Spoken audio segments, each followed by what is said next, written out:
के आ गए हैं पॉलिटी की नेक्स्ट क्लास है ये, क्लास नंबर 9। चलिए दोस्तों, अगर वीडियो अच्छा लगे तो लाइक सब्सक्राइब कर दीजिएगा। चलिए दोस्तों, हम लोग स्टार्ट करते हैं। क्वेश्चन नंबर 1, वित्त आयोग का क्षेत्राधिकार इसमें विस्तारित नहीं है। संघ और राज्यों के बीच करों की युद्ध आय का विवरण, ऐसा कर आय के राज्यों का आवंटन के अनुशंसा, संघ और राज्यों बजट में विभिन्न व्यवसायों के बीच धन आवंटन का अनुशंसा, भारत के संचित निधि से राज्यों के राजस्व के अनुदान के सिद्धांतों की अनुशंसा। तो इसका ऑप्शन नंबर हो जाएगा दोस्तों।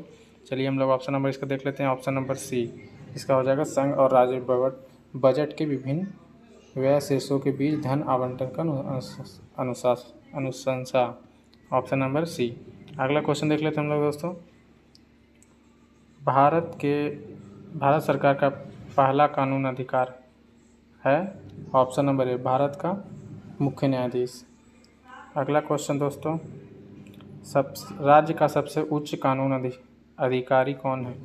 अटॉर्नी जनरल, महाधिवक्ता, सॉलिसिटर जनरल, कानून विभाग के सचिव जनरल। इसका आंसर हो जाएगा दोस्तों बी, ऑप्शन नंबर बी, महाधिवक्ता। क्वेश्चन नंबर 4, भारत के अटॉर्नी जनरल के संबंध में निम्नलिखित में से कौन सा सही नहीं है। वह अनुच्छेद 143 के तहत राष्ट्रपति द्वारा किए गए संदर्भ में सरकार का प्रतिनिधित्व करते हैं। कुछ मामलों में अवमानना कार्रवाई शुरू करने के लिए उनकी सहमति आवश्यक है। राज्य उच्च न्यायालयों के न्यायाधीश की नियुक्ति के अंतिम रूप देने के लिए सहमति आवश्यक है। वह संसद के दोनों सदनों या अध्यक्ष के पक्ष में अदालतों के उपस्थित होते हैं। तो इसका ऑप्शन नंबर हो जाएगा डी, इसका सी हो जाएगा, ऑप्शन नंबर सी। अगला क्वेश्चन, अपने कार्यों में के निर्वहन में अटॉर्नी जनरल की सहायता कौन करता है।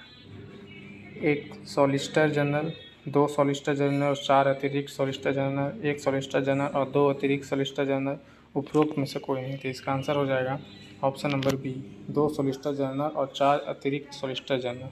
अगला क्वेश्चन, भारत के अटॉर्नी जनरल को किस अदालत में उपस्थित होने का अधिकार है। किसी भी उच्च न्यायालय में, सर्वोच्च न्यायालय में, किसी भी सत्र न्यायालय में, भारत के क्षेत्र के भीतर किसी भी अदालत में।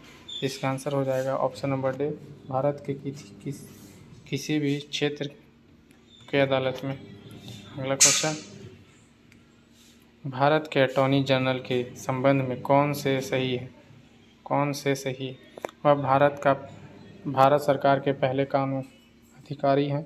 उन्हें भारत की सभी अदालतों में उपस्थित होने का अधिकार है। उन्हें संसद के 2 सदनों या किसी संसदीय समिति में बोलने या मतदान का अधिकार है।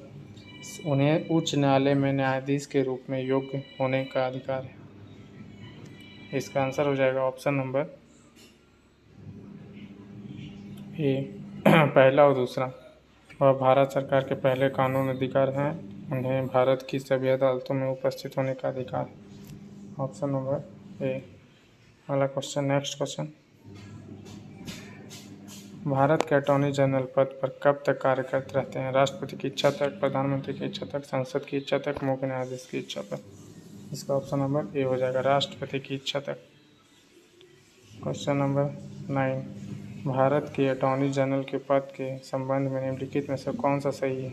वह कैबिनेट का सदस्य है। वह संसद के किसी भी सदन में बोल सकते हैं और किसी भी मुद्दे पर मतदान कर सकते हैं। वह सर्वोच्च न्यायालय का न्यायाधीश बनने योग्य होना चाहिए। उनका वेतन संसद द्वारा निर्धारित होता है। तो इसका आंसर हो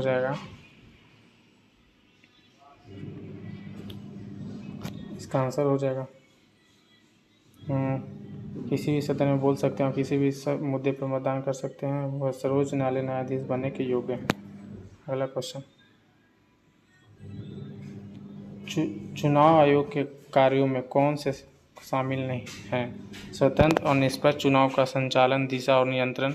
दूसरा, संसद, राज्य विधानसभाओं और राष्ट्रपति एवं उपराष्ट्रपति के पदों के लिए चुनावी सूची तैयार करना। राजनीतिक दलों को मान्यता देना। चुनावी प्रतीकों को राजनीतिक दलों और व्यक्तिगत उम्मीदवारों को आवंटित करना। चुनाव विवादों में मामलों में अंतिम निर्णय की घोषणा करना। तो इसका आंसर हो जाएगा ऑप्शन नंबर ए, 1, 2, 3। तो ऑप्शन नंबर ए। अगला क्वेश्चन, चुनाव आयुक्त की सेवा की शर्तें और कार्यकाल किसके द्वारा निर्धारित किए जाते हैं? संविधान, संसद, राष्ट्रपति, सरकार। तो इसका आंसर हो जाएगा बी, संसद। कौन चुनाव याचिका का निर्णय करता है? जिला न्याय, सर्वोच्च न्याय, उच्च न्याय, ट्रिब्यूनल। तो इसका आंसर हो जाएगा ऑप्शन नंबर डी। डी में क्या है? सेकंड और थर्ड, मतलब सर्वोच्च न्यायालय और उच्च न्यायालय। सर्वोच्च न्यायालय और उच्च न्यायालय, ऑप्शन नंबर डी। अगला क्वेश्चन देख लेते हैं हम लोग।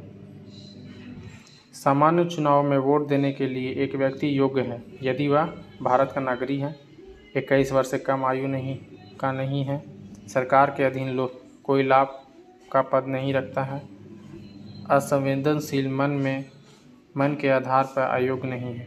तो इसका आंसर हो जाएगा एक, इसका तो सबसे पहले हो गया भारत का नागरिक होना चाहिए, 21 वर्ष से कम, और असंवेदनशील होना चाहिए। इसका आंसर हो जाएगा आपका बी, मतलब फर्स्ट ऑफ फोर। हाँ, फर्स्ट ऑफ फोर। चलिए अगला क्वेश्चन देखते हैं हम लोग। लोकसभा निर्वाचन क्षेत्र का क्षेत्र किसके द्वारा निर्धारित किया जाता है? तो परिसीमन आयोग, चुनाव आयोग, जनगणना आयोग, राष्ट्रपति। तो इसका आंसर हो जाएगा चुनाव आयोग। निम्नलिखित में से कौन सही नहीं है? चुनाव आयोग में मुख्य चुनाव आयुक्त और राष्ट्रपति द्वारा निर्धारित अन्य चुनाव आयुक्त की संख्या होती है। चुनाव आयोग संसद, राज्य विधानसभा और राष्ट्रपति और उपराष्ट्रपति के पदों और सभी स्थानीय निकाय के चुनाव आयोजित करता है। मुख्य चुनाव आयुक्त चुनाव आयोग का अध्यक्ष होता है।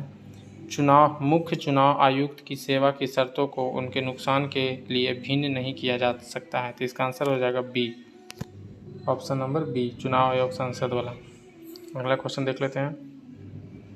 एक राजनीतिक पार्टी द्वारा जारी घोषणा जो आम चुनाव की पूर्व संध्या पर भविष्य की योजना और नीति रूपरेखा बताती है। श्वेत पत्र, घोषणा पत्र, पीला पत्र, आदेश पत्र। इसका आंसर हो जाएगा घोषणा पत्र। भारत के प्रमुख चुनाव आयुक्त का कार्यकाल कितना होता है? 6 वर्ष, वास्तविक इच्छा तक, 6 वर्ष या 65 वर्ष की आयु तक, जो भी पहले हो, 5 वर्ष या 60 वर्ष की आयु तक। तो इसका ऑप्शन नंबर हो जाएगा सी, 6 वर्ष और 65 वर्ष की आयु तक। भारत में चुनाव प्रक्रिया की शुरुआत किसके द्वारा होती है? सरकार द्वारा चुनाव की सिफारिश की जाती है और चुनाव की अधिसूचना चुनाव आयोग द्वारा जारी की जाती है। चुनाव आयोग द्वारा चुनाव की सिफारिश की जाती है और अधिसूचना गृह मंत्रालय द्वारा दी जाती है।